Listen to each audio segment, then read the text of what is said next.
The Galactic Exchange Academy pulsed with the energy of 300 worlds compressed into a single sprawling campus.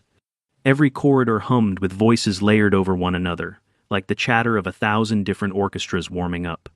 Air filtration units adjusted themselves constantly, compensating for atmospheres that ranged from ammonia-rich haze to crisp methane-oxygen blends. In one corner of the courtyard, a group of six-eyed Kurvani debated philosophy through color-shifting skin patterns. Across the plaza, two Verlick students tested gravity manipulation gloves, bending local space to make their textbooks float. And into this maelstrom of brilliance and alien sophistication trudged Daniel Reyes, duffel bag slung over his shoulder, stomach already grumbling. He was Earth's first official student at the academy, handpicked after a brutal diplomatic competition back home. The title looked good on paper. In reality, it meant being a curiosity, a constant experiment under watchful eyes. No matter what he did, what he said, what he wore, what he ate, someone was always taking notes. The cafeteria had become his battlefield. The first week, he tried to blend in, choosing safe options from the Academy's universal digestible menu. Nutrient gels, bland starch loaves, protein slurry. It kept him alive, but it also tasted like lukewarm wallpaper paste. By day 4, Daniel snapped and pulled out a bag of spicy instant noodles he had packed from Earth. That was when the whispering began. He remembered the moment vividly. He had poured boiling water over the brick of noodles, stirred in the neon red powder, and inhaled the comforting chili-scented steam. To him, it was nostalgia. To the Zarniths at the next table, it was a chemical warfare drill. One of them actually called the medics, insisting Daniel was self-immolating his esophagus. By week 2, the cafeteria population had developed a routine. Wherever Daniel sat, a quiet radius formed. Students leaned away, some wore respirators. A trio of Killyrians openly scribbled notes every time he opened a snack. "You consume combustive spice agents willingly," one of them asked through its translator, voice full of academic awe and disgust. "What is the survival utility?" Daniel had laughed then, though it came out tired. "It's just food. It tastes good." Word spread quickly. The human had a reckless digestive system. By week 3, Daniel no longer tried sharing. His attempt with jalapenos ended in disaster when a curious Thrick student sniffed one and projectile vomited across the table before collapsing in a faint. The Thricks had recovered after IV fluids and antiemetics, but rumors grew wilder. Some said humans nourished themselves exclusively on corrosives. Others claimed Earthlings needed to constantly poison themselves to stay alive. Daniel started eating alone. The isolation weighed on him more than he admitted. He'd sit at the far edge of the hall, scrolling through photos of his mom's kitchen, the cluttered counter stacked with tortillas, onions, garlic cloves, limes. He could almost smell it. Almost. That was what led to the onion incident. It had been a long morning of planetary law lectures, and Daniel was late to lunch. The cafeteria lines were already jammed, and he had 10 minutes before his next seminar.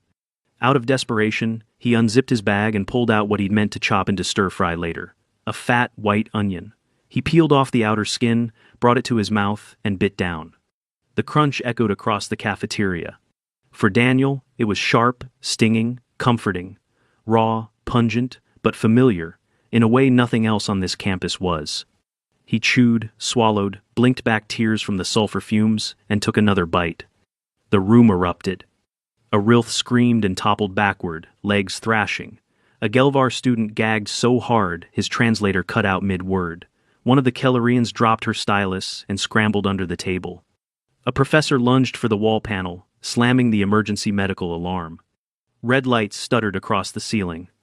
"Toxin alert," blared the announcement system. "Airborne hazard detected." Daniel froze mid-chew. "Wait, what?" Half the cafeteria stampeded for the exits. A group of Urali pulled out emergency toxin masks, fumbling them over their snouts. Someone shouted that paralysis had begun. The Rilth on the ground convulsed once, then went frighteningly still. Two classmates dragged him toward the medbay doors, faces pale. Daniel dropped the onion, horrified. "He needs help." "Stay still," barked a medic in a sealed suit who had rushed in. Scanner lights flashing. "Do not exhale forcefully. Remain calm." Daniel raised his hands, throat tight. He was still chewing reflexively, sulfur sting rolling across his tongue. The medics hustled the fallen student away and swarmed Daniel next. A containment bubble hissed up around him, transparent but sealed. He felt like an exhibit in a zoo. A professor's voice boomed through the intercom. The human ingested a class 4 amperes neurotoxin, marked the cafeteria as contaminated. Daniel's heart raced. What do you mean toxin? It's an onion. The cafeteria fell dead silent outside his bubble, save for the frantic hiss of air filters. The professor's 3 eyes widened. You consume bulb flesh poison recreationally? Daniel didn't know whether to laugh or throw up. His stomach churned with anxiety, but the onion sat fine in his gut. He wiped his mouth, still trembling. The medical team wheeled him out, bubble and all, as dozens of alien eyes followed in shock. For Daniel, it was just lunch.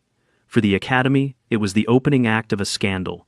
Daniel sat inside the transparent containment bubble as it locked to the floor of the medbay with a metallic hiss. The walls of the room gleamed with sterilized precision, rows of scanners and instruments mounted like the tools of some futuristic autopsy. 2 figures in sealed biosuits circled him, their gloves squeaking as they prepared equipment. He hugged his knees and tried to steady his breathing. His throat was raw from the onion's bite, but otherwise he felt fine, better than fine, in fact. If he ignored the stares, it felt no different than eating a strong salsa back home. Yet outside his bubble, every eye was wide with alarm. A medic activated a hovering drone that zipped around Daniel, bathing him in beams of violet light. Human cardiovascular activity steady, the machine translated. No sign of neural impairment. Toxin resistance anomalous. Daniel frowned. I told you, it wasn't poison, it was just an onion. One of the medics stiffened. The suit's speaker crackled.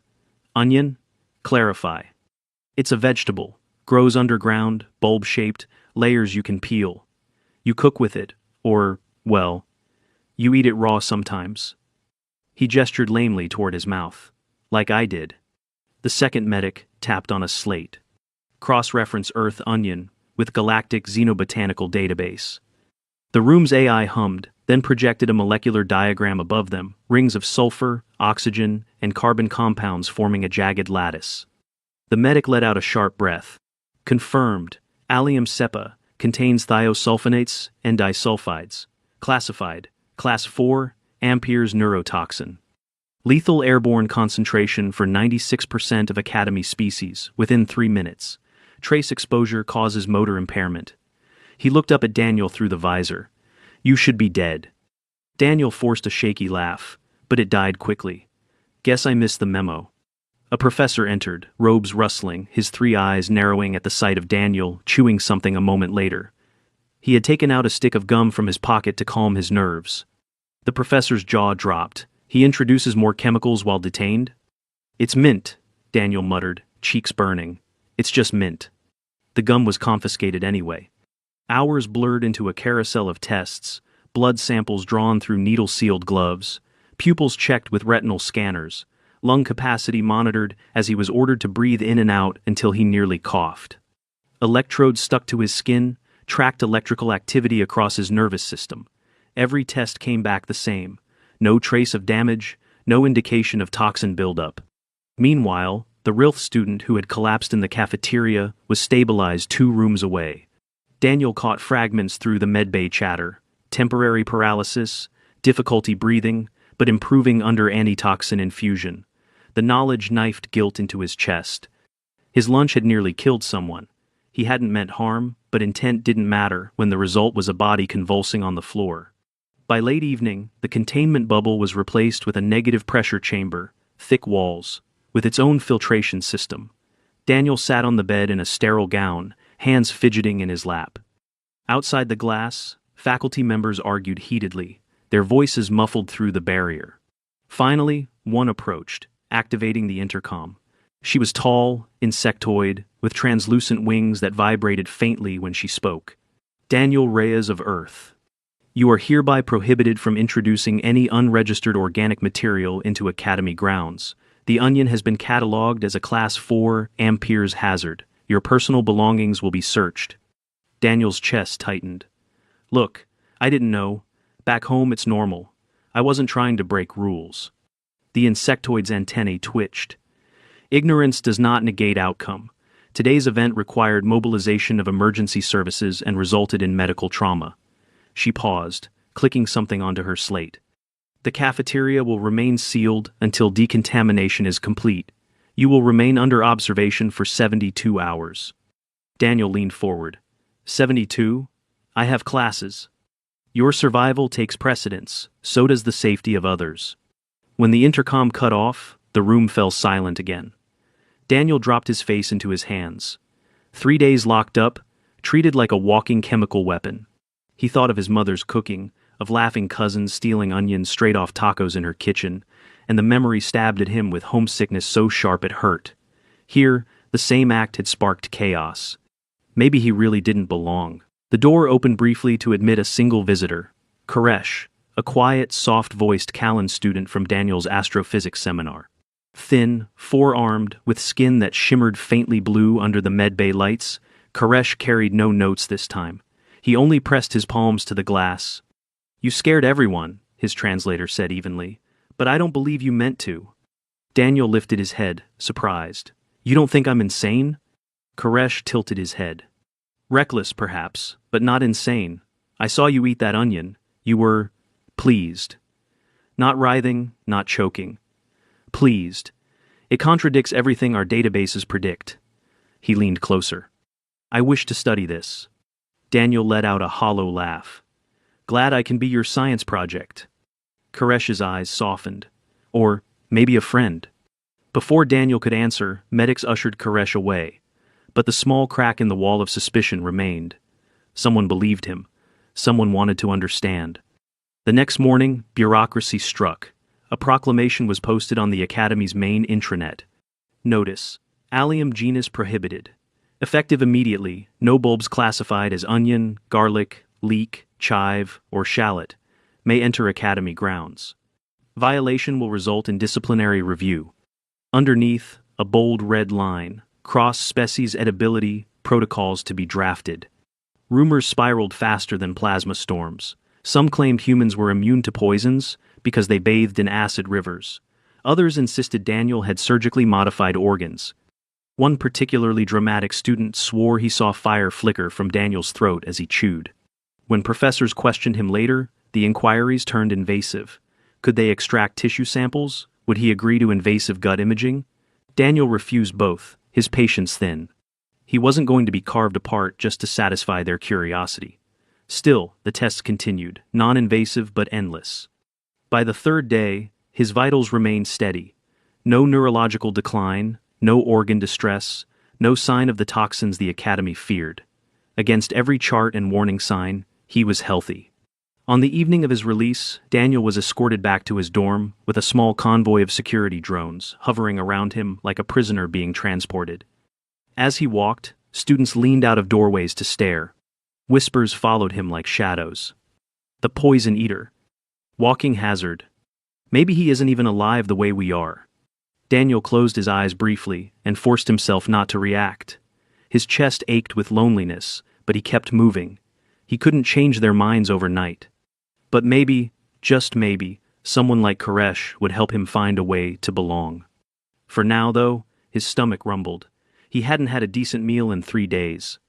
The cafeteria might be off limits, onions forever banned, but somewhere in the depths of his bag waited a pack of instant noodles. And the thought of it made him smile, if only faintly. Daniel's return to the Academy was announced with the same fanfare as a public health alert. Bright yellow posters appeared across the halls, their text sharp in 10 different languages. Notice: human foods require prior approval.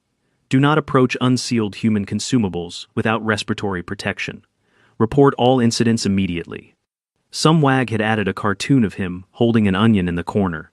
Daniel crumpled the paper when he saw it, stuffed it into his bag, and tried to focus on getting through his first seminar back. He felt every stare as he entered the lecture hall. Students leaned away, chairs scraping, as though just sitting beside him might leave them gasping for breath. Please, Daniel muttered under his breath. I'm not radioactive. But to them, he was worse. Radioactivity could be measured, contained, predicted. He was a living uncertainty. Classes carried on, but with subtle changes. Transparent partitions were installed on either side of his desk. cafeteria staff refused to serve him unless he stuck to items from the universal digestible list. A drone now scanned his tray before he sat down. The weight of isolation pressed heavier each day. Daniel answered questions when professors called on him, but his voice felt flat, drained of its usual spark. He stopped unpacking snacks from his bag, not wanting to risk another panic. Nights stretched long, filled with restless scrolling through Earth recipe forums, eyes burning from the glow of his tablet. Then came the summons. He was instructed to appear before the Academy's Safety Council, a tribunal of faculty and medical officers tasked with evaluating hazards to interspecies welfare. The chamber was circular, walls lined with panels that glowed faint blue. At the center stood a podium. Daniel's palms sweated as he approached it, aware of dozens of eyes and lenses fixed on him. An elder Soren, skin lined with iridescent ridges, addressed him first. Daniel Reyes, you ingested a substance classified as lethal to most species present at this institution. Explain. Daniel swallowed hard. Where I come from? Onions aren't poison, they're food. Common food. We put them in almost everything.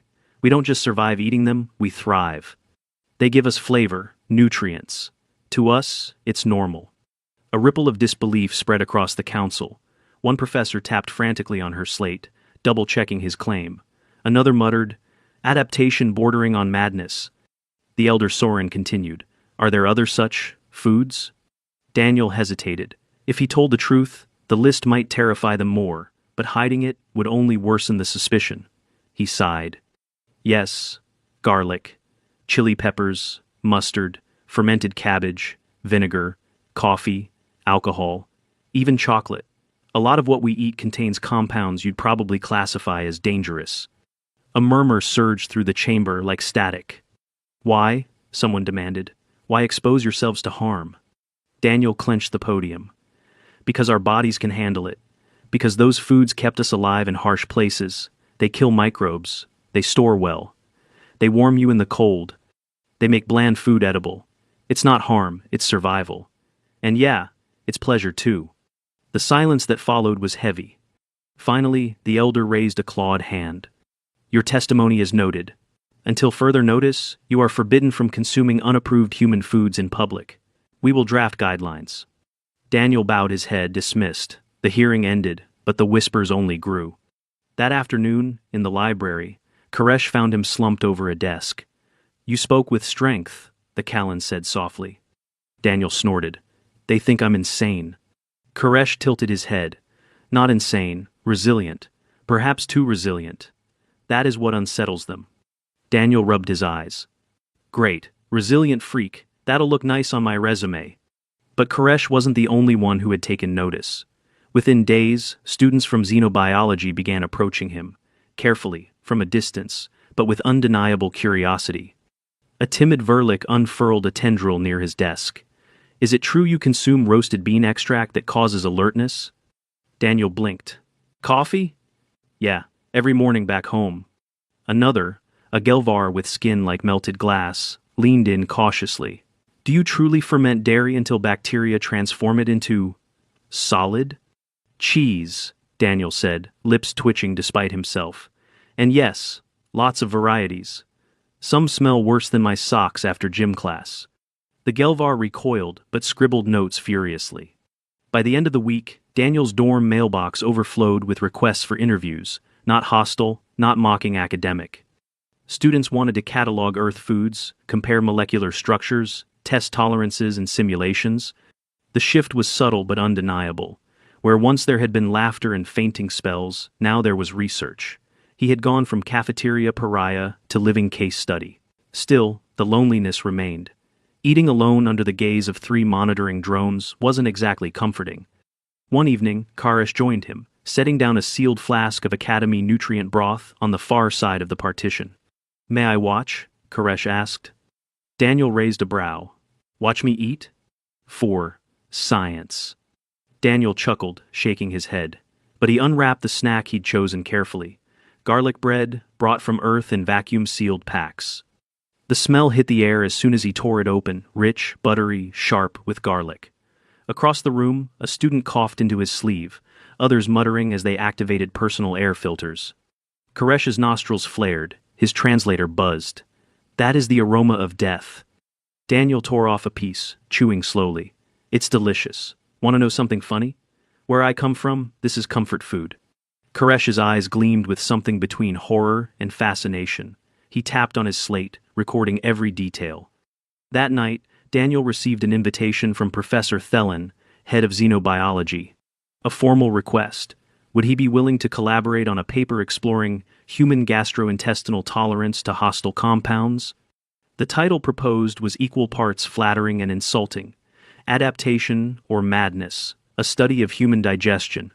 Daniel stared at the message for a long time.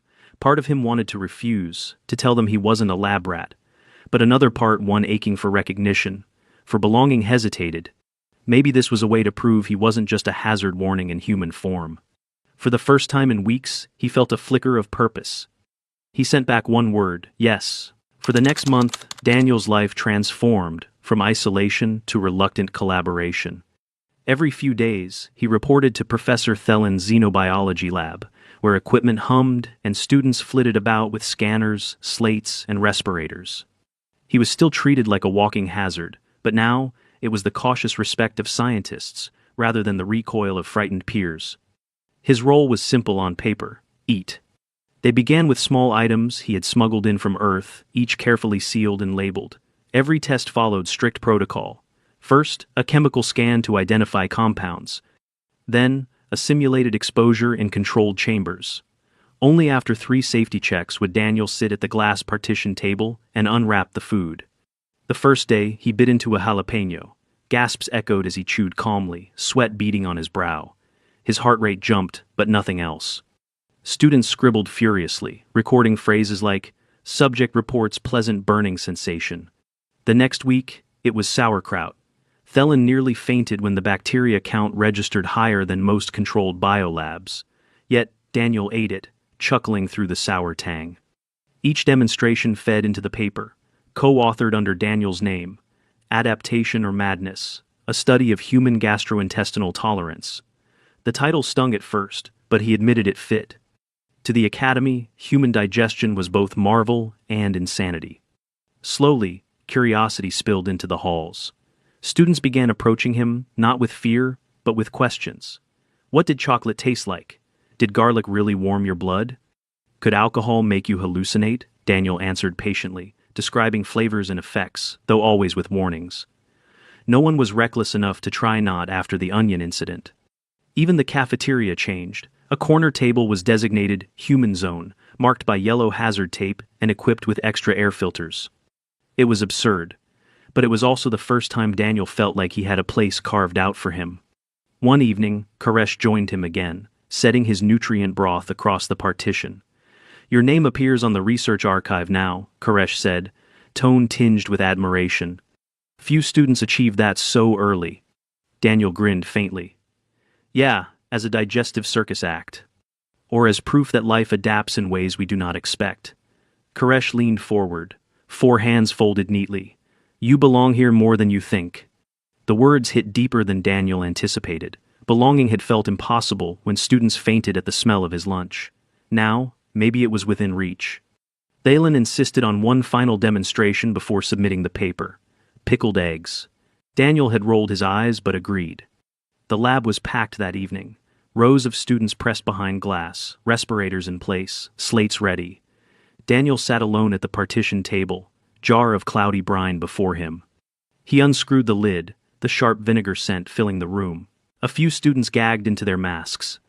Daniel fished out a pink-tinged egg, bit into it, and chewed slowly. Thelen's translator nearly choked, trying to phrase it. Subject consumes, preserved ovum, willingly. Reports flavor as tangy, satisfying. Reports brine as good, with beer. One Verlick whispered in awe. He eats acid-preserved embryos for pleasure. Daniel swallowed, lips twitching at the absurdity. You make it sound like a horror story. It's just a snack. Karish raised his slate. Recorded, human digestion reframes poison as nourishment. Adaptation, or madness, remains unresolved. A ripple of nervous laughter moved through the room. For once, it wasn't aimed at him. It was shared. Later that night, as the lab emptied, Daniel lingered by the partition. He looked down at the half-eaten egg, then at the rows of notes pinned across the walls. In a place where he had once been nothing but a dangerous curiosity, he had become a contributor, a partner in discovery. He still ate alone most days, but now it was a different kind of solitude. One marked not by scorn, but by wary reverence. Students gave him space, yes, but also respect. They watched, they asked, they learned. As he walked back to his dorm, the corridors alive with the chatter of 100 species, Daniel realized something. He didn't need everyone to share his food or his customs. It was enough that they had stopped mocking and started listening, enough that his strangeness had become part of the Academy's knowledge. In the end, he was still Daniel Reyes, first human at the Galactic Exchange Academy, eater of what others called poison. And for the first time since arriving, that title didn't feel like exile, it felt like belonging.